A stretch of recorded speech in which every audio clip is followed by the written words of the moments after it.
In this episode of The Champions, we take a look at some of the great women in sport, including the powerful Williams sisters. We take a look at Sweden's golfing sensation Annika Sorenstam. Ellen MacArthur sails the seas in Kingfisher 2. And Cathy Freeman, Australian Olympic gold medalist and darling of the track. All that and more on The Champions.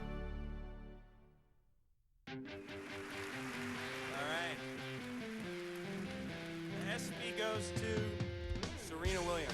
Serena Williams has become one of the most exciting and successful tennis players in the world, and in 2003 she was recognized as such, winning the ESPY Award for Female Athlete of the Year. And the ESPY goes to Venus Williams. Venus was also a winner of the prestigious award. After making her professional debut at the age of 14, Serena soon took the tennis world by storm. With lots of muscle and plenty of style, Serena gained the respect from fellow players and fans alike. The quieter of the sisters, Venus triumphed in 2002. After winning the Wimbledon crown and the US Open twice, she achieved her dream of becoming the world's #1 tennis player. Her win in the 2001 US Open final against her sister was the first time in 117 years that siblings had played for a Grand Slam title. But whether she was making history or not, Venus's 6'1" frame was an opposing sight on the tennis court. She has brushed aside opponents like Slovakian Daniela Hantuchova to become one of the most dominant players on the circuit. With the high profile came the responsibility of being a role model, something Venus takes very seriously. The big-hitting American is often in demand for clinics, and she is only too happy to help out, having fun with the kids that have come to idolize her. Venus has won the hearts of the crowds throughout the world with her enthusiasm, athleticism, and of course her smile. And it is that attitude that has made her one of the most admired sportswomen in the world. But behind that smile is a will of steel. In 2000, Venus won her first Grand Slam at Wimbledon, defeating sister Serena on the way, and then went on to win the US Open, beating Lindsay Davenport. At the Sydney Olympics, she was the first woman to win gold in singles and doubles with Serena since 1924. But Venus has found that defeating her sister has been a bittersweet moment, feeling the disappointment of her sibling. It is that selflessness that the fans have come to know and love.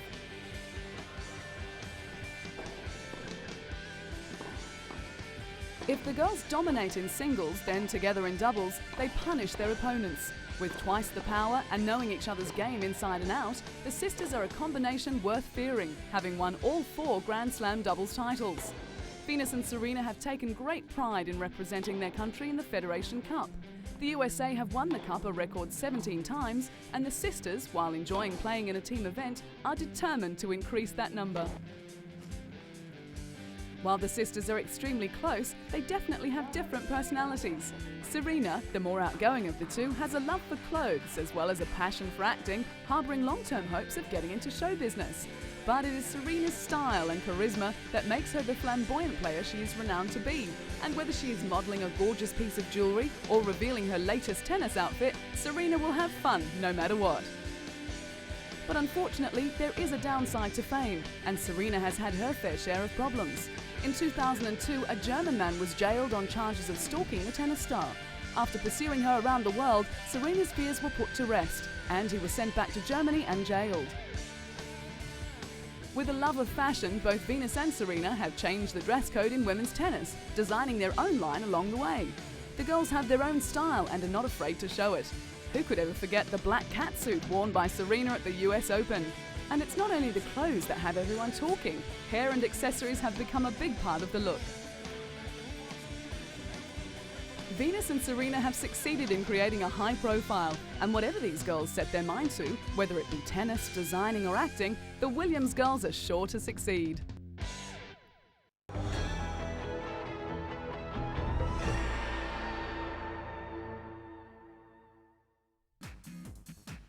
American superstar Marion Jones is a woman in a hurry. In 2000, Marion was by far the fastest woman in the world. She had hit her stride and was going along for the ride.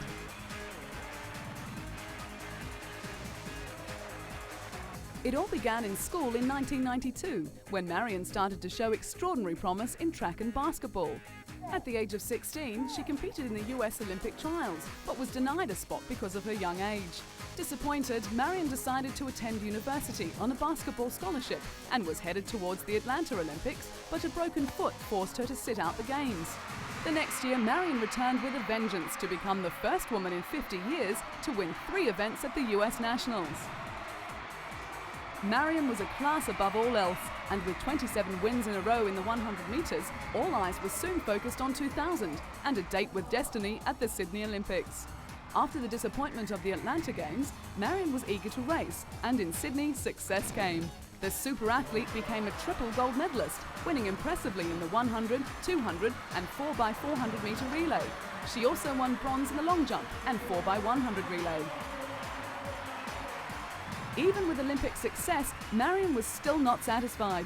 She planned to compete in Athens in 2004, then wrap up her amazing career at the 2008 Olympic Games.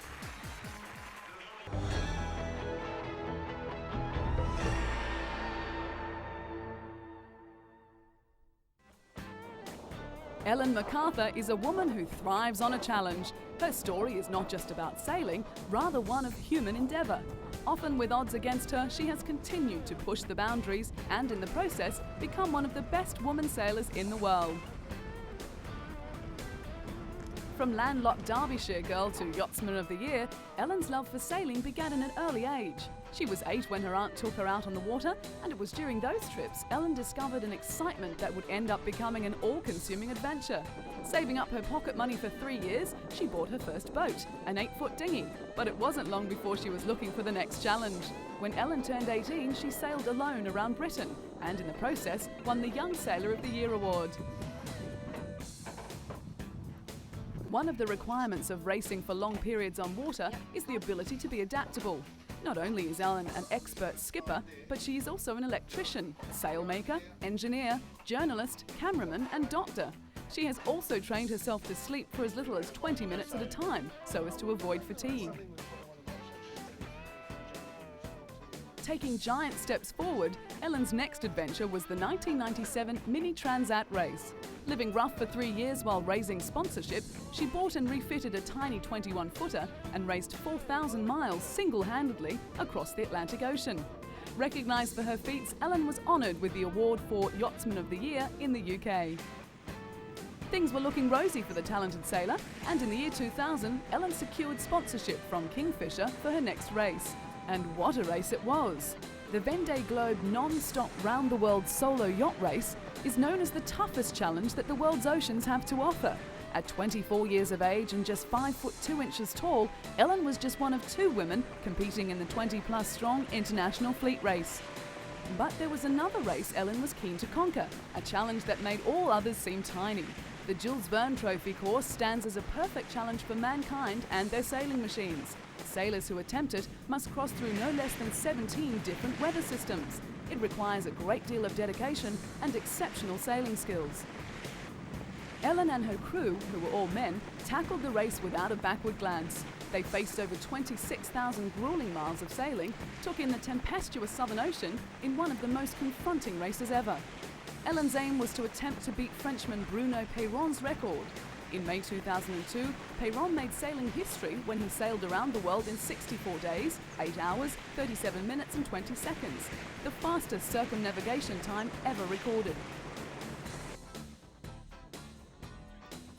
Ellen and her Kingfisher 2 crew were not alone in their record-breaking quest.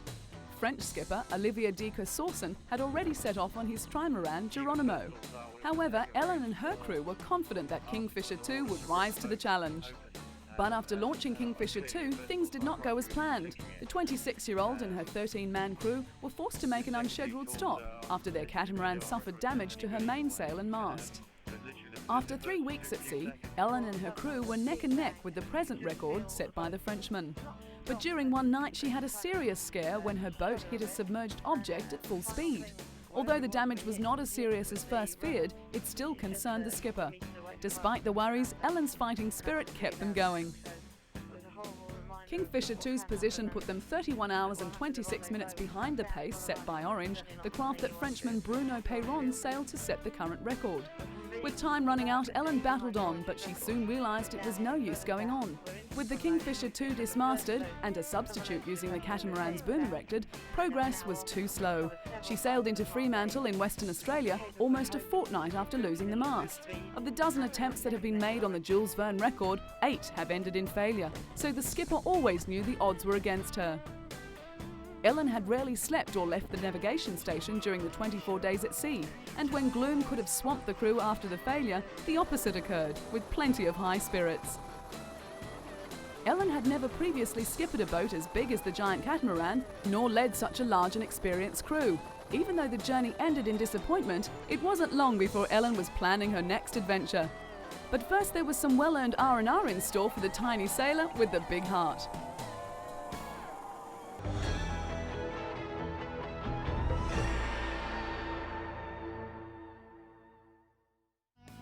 Kenya's Catherine Nedareba, winner of the Chicago and Boston marathons, is a talented athlete with a strict training schedule. She begins her day at 6 o'clock in the morning, stretching, working out and running laps at the National Stadium. She thrives on the exercise, pushing herself to the limit, never thinking to miss a training session. Self-discipline is the key to this athlete's success, with a belief that all the hard work will gain rewards.